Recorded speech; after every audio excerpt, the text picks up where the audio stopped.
దేవుని కృపావార్త కొరకు ఎదురు చూస్తున్న మనందరికీ పరిశుద్ధ గ్రంథంలో నుండి ప్రభు ఇచ్చిన వాగ్దానాన్ని జ్ఞాపకం చేసుకుందాం. న్యాయాధిపతుల గ్రంథము 5:31 ఆయనను ప్రేమించువారు బలముతో ఉదయించు సూర్యుని వలె నుందురు.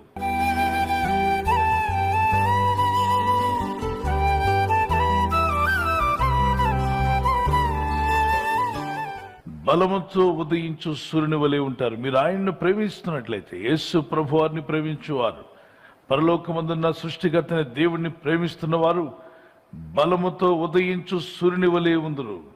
అంటే బలముతో ఉదయిస్తారు సూర్యుడు ఉదయాన్ని ఎవరైనా ఆపగలరా?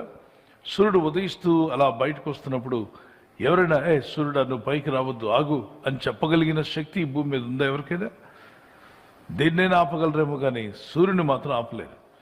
బలముతో ఉదయిస్తూ వస్తాడంట సూర్యుడు. ఆ సూర్యుడు అలా వస్తుండగా అంత వెలుగుతో నింపేస్తాడు, చీకటిని పారదోలుతాడు. ఆ సూర్యునితో పోల్చాడు దేవుడు నిన్ను. దేవుడిని ప్రేమిస్తున్నట్లయితే నీ జీవితం, అది మీ ఉద్యోగంలో అయినా, మీ వ్యాపారంలో అయినా, మీ చదువులో అయినా, సేవా పరిచయంలో అయినా బలముతో ఉదయించే సూర్యుని వల్లే మీరు ఉంటారు. ఆమేన్. అటువంటి కృప దేవుడు మీకు దయచేయునుగాక. ఈ వాగ్దానంను బట్టి చూస్తే దానియేలు తను ఉన్నటువంటి రాజ్యంలో దేవుడు అతన్ని ఎంతగానో హెచ్చించాడు. ఎందుకంటే దానియేలు దేవుణ్ణి ప్రేమించాడు. అతను ప్రేమ ఎలా వ్యక్తపరిచాడు? ఉదయమున, మధ్యాహ్నమున, సాయంకాలమున ముమ్మారు ప్రార్థించడం ద్వారా దేవుణ్ణి తాను ఎంత ప్రేమిస్తున్నాడో ఆ ప్రార్థన అలవాటు చూపిస్తుంది. అందుకే నెబుకద్నెజర్ అనేటువంటి బబులోను రాజ్యంలో బలంతో ఉదయించేటువంటి సూర్యుని వలె దేవుడు అతన్ని వాడుకున్నాడు. ఎంత ఘనంగా అంటే అతను చూసిన వారందరూ కూడా ఈ దానియేలు దేవుని ఆత్మ గలవాడు. ఆ రోజుల్లో దేవుని ఆత్మ ఏంటో ఎవరికి తెలియదు, కానీ దేవుని ఆత్మ గలవాడు, ఇతను దేవుని వాడు అని చెప్పి వారు తెలుసుకున్నారు. రాజులు ఇతన్ని వెతికారట. దేవుని ప్రేమించిన వారి జీవితాలు ఆ విధంగా ఉంటాయి. దావీదు జీవితంలో మీరు చూడండి, ఇజ్రాయెల్ దేశానికి ఒక రాజుగా దేవుడు చేశాడు. అతని శక్తికి మించిన వాటిని జయిస్తూ ముందుకు వచ్చాడు. తన శక్తికి మించినవన్నీ కూడా సింహాన్ని జయించడం, ఎలుగుబంటిని జయించడం, గొలియాతును జయించడం, ఇవన్నీ శక్తికి మించిన కార్యాలు అతని ద్వారా జరిగాయి. కారణం, దేవుణ్ణి ప్రేమించిన వారికి దేవుడు తోడై ఉంటాడు కనుక బలంతో ఉదయించే సూర్యుని వలె అద్భుతమైన ఆశీర్వాదాలు చూడగలిగారు. శ్రమలు రాలేదంటే వచ్చాయి. అనేకమైన శ్రమలు వచ్చినప్పటికీ వారు జయించగలిగారు. ఒక కీర్తన పాడుకుందాం.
అపోస్తలులు దేవుణ్ణి ప్రేమించేవారు దేవుని రాజ్యం సువార్తలో ఉదయించు బలమైన సూర్యుని వలె ఉండేది. అద్భుతమైనటువంటి సేవ వారు చేయగలిగారు. వారు ఎక్కడికి వెళ్ళినా విద్య లేని పామరులు వీరు, వీరికి ఇంత జ్ఞానం ఎక్కడిది, వీరు భూమిని తలకిందులు చేసేవారు, వీరు సామాన్యులు కాదు అని రాజులు చెప్పుకున్నారు. ఇంత గొప్ప జ్ఞానం ఎక్కడ నేర్చుకున్నారు వీరు? వీరి నోటి నుండి జ్ఞాన పలుకులు వస్తున్నాయే. ఇంత బలమైన వారుగా, ఇంత శక్తివంతులుగా ఉండగల కారణం ఏంటి? బలంతో ఉదయించే సూర్యుని వల్ల కనిపిస్తున్నాడు ఒక్కొక్కడు. ఆ పేతురు అలాగే ఉన్నాడు, యోహాను అలాగే ఉన్నాడు, యాకోబు విధంగానే ఉన్నాడు. వారి మాటలకు ఎదురు సమాధానం అని చెప్పలేకపోతున్నాం. విద్య లేని పామరు లేని వీరు ఇంత శక్తివంతులుగా ఉండగల కారణం ఏంటి? ఈ జ్ఞానం ఎక్కడిది అని చర్చించుకున్నారట. అప్పుడు వారందరూ అన్నారు, వీళ్ళకి ఈ జ్ఞానము, ఈ వివేకము, ఈ ధైర్యం అంతా ఎక్కడి నుండి కాపీ కొట్టారు, ఎక్కడి నుండి పొందుకున్నారంటే వీరంతా యేసుతో కూడా ఉండిన వారు. అంటే యేసుతో కూడా ఉన్న వారికి ధైర్యం వస్తుందా? అవును. జ్ఞానం ఉంటుందా? అవును. దేవుడు వారికి తోడై ఉంటాడా? అవును. వారు సూర్యుడి వలె ఉంటారు తప్ప చంద్రుని వలె మాత్రం ఉండరు. మీ జీవితం అలా ఉండాలి. మీ పని స్థలంలో, స్టూడెంట్స్ మధ్యలో కావచ్చు, స్కూల్లో, కాలేజీలో యూనివర్సిటీలో, సేవా పరిచర్యలో, ఎక్కడున్నా దేవుణ్ణి ప్రేమించేవారు బలముతో ఉదయించే సూర్యుని వలె ఉందురుగాక. ఆమేన్. పొలంలో పనిచేస్తున్నా, రైతుగా పనిచేస్తున్నా, ఏ మార్గంలో ఏ యొక్క కార్యక్రమాల్లో మీరు ఉన్నప్పటికీ ప్రభు మిమ్మలను ఒక సూర్యుని వలె ఉదయింపజేస్తాడు. సూర్యుడు ఉదయిస్తుండగా ఎవరు అతను ఆపలేరు. అలాగే దేవుడు మిమ్మల్ని పైకి తీసుకొస్తుండగా ఎవరు మిమ్మల్ని అణిచి ఉంచలేరు. ఆమేన్. దేవుని ఆశీర్వాదాలు మిమ్మల్ని పైకి లేవనెత్తుతుండగా మీ శత్రువులు కానీ, స్నేహితులు కానీ, బంధువులు కానీ ఎవరు మిమ్మల్ని ఆపలేరు అన్న వారు దేవునికి స్తోత్రం చెప్పండి. హల్లెలూయా. అవును పిల్లరా, దేవుడు మిమ్మల్ని బలముతో ఉదయించే సూర్యుని వలె చేయాలని ఆయన కోరుచున్నాడు. అందుకే ఆయన్ని ప్రేమిద్దాం, ఆయన మార్గంలో జీవిద్దాం. ఎంతమంది అయితే మిమ్మల్ని ఆపాలని, అణగగొట్టాలని ప్రయత్నం చేస్తున్నా, మిమ్మల్ని దేవుడు ఒక చంద్రుని వలె, ఒక నక్షత్రం వలె కాదు కానీ బలముతో ఉదయించే సూర్యుని వలె మిమ్మల్ని ప్రభు పైకి తీసుకుని వచ్చే రోజు రాబోతుంది. ఆమేన్. సూర్యుడు ప్రకాశించాలి అంటే ముందు మండాలి. మీరు ప్రకాశించేవారుగా ఉండాలంటే మీరు మండేవారుగా ఉండాలి. వాక్యం మన హృదయాలను మండిస్తుంది. రెండవదిగా ప్రార్థనా జీవితం అనే మంట మనకు ఉండాలి. ప్రార్థన లేని వారు ఆత్మలో మండట్లేదు, ఆరిపోయిన వారు. మూడవదిగా పరిశుద్ధాత్మ మంట మనలో ఉండాలి. దేవుడు మిమ్మల్ని బలముతో ఉదయించే సూర్యుని వలె చేసి మిమ్మల్ని ఆశీర్వదించునుగాక. ఆమేన్. ఆయనను ప్రేమించిన వారు మాత్రమే బలంతో ఉదయించే సూర్యుని వలె ఉంటారు. మీరు ఈరోజు మీ ప్రేమ దేని మీద ఉన్నా కూడా ఆ ప్రేమ వెనక్కి తీసుకొచ్చి సృష్టికర్తని దేవుని మీద పెట్టండి. ఆ తర్వాత మీరు చూడండి మీ జీవితాల్లో ఏ విధంగా ఆస్వాదించబడతామో. ప్రార్థన చేసుకుందాం. ప్రభా, నిన్ను ప్రేమించే వారుగా మమ్మల్ని చేయండి. నీ కృప మాకు దయచేయం నాయనా.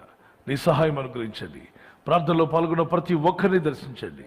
ఒక సూర్యుని వలె ప్రకాశించాలి అంటే ఆ మంట మాలో ఉండాలి ప్రభా. ఆ మంటను మండించే దేవుని వాక్యమును ప్రేమించి చదివి ధ్యానించేవారుగా చేయండి. నాలో ప్రార్థిస్తున్నగా నా ప్రియ తండ్రి, ప్రార్థనాత్మ గలవారుగా చేయండి. ఏ సమస్య ఉన్నా మీ సమస్యలు, మీ భారము, మీకున్న చింత నీ మీద మోపమని అవుతారు. వారు ఏ స్థితిలో ఉన్న వారిని బాగు చేయండి. వాక్యం చదివి ధ్యానించేవారుగా, నిన్ను ప్రేమించి ప్రార్థించేవారుగా, పరిశుద్ధాత్మకు లోబడేవారుగా చేయండి. ఎవరైనా హాస్పిటల్లో ఉన్నా, ఐసీయూలో ఉన్నా ప్రభు, ఎవరైతే సీరియస్ కండిషన్లో ఉండి బాధపడుతున్నారో వారికి యేసు నామములో స్వస్థతను అనుగ్రహించండి. కృంగిపోయిన వారిని లేవనెత్తండి. మీ గాయపడిన హస్తమును చాపి వారికి ఉన్న సకల రోగాల నుండి విడుదల ఇచ్చేయి. వారిని లేపి నడిపించడాన్ని సాక్షులుగా నిలబెట్టుకోండి. ఈ ఉదయకాలం ప్రతి రోగి యేసు నామములో స్వస్థత నొందునుగాక. తండ్రి, ఈ దినం ఎవరైతే ప్రయాణమై వెళ్ళబోతున్నారో, అది రైలు మార్గమైనా, ఆకాశ మార్గమైనా, బస్సుల్లో, వాహనాల్లో ఎక్కడ ప్రయాణం చేస్తున్నా, రోడ్డు మార్గంలో ఏ వాహనంలో వారు ప్రయాణం చేస్తున్నా, నీ ప్రజలకు కాపాడే దూతలను పంపండి. నీ కృప దయచేయండి. బలంతో ఉదయించే సూర్యుని వలె వీరి జీవితాలను ఆస్వాదించి ఉదయింపచేసి బలపరిచి మీ నామాన్ని ఘనపరచుకోమని యేసుక్రీస్తు పరిశుద్ధ నామములో అడిగి వేడుకుంటున్నాను నా పరలోకపు తండ్రి. ఆమేన్.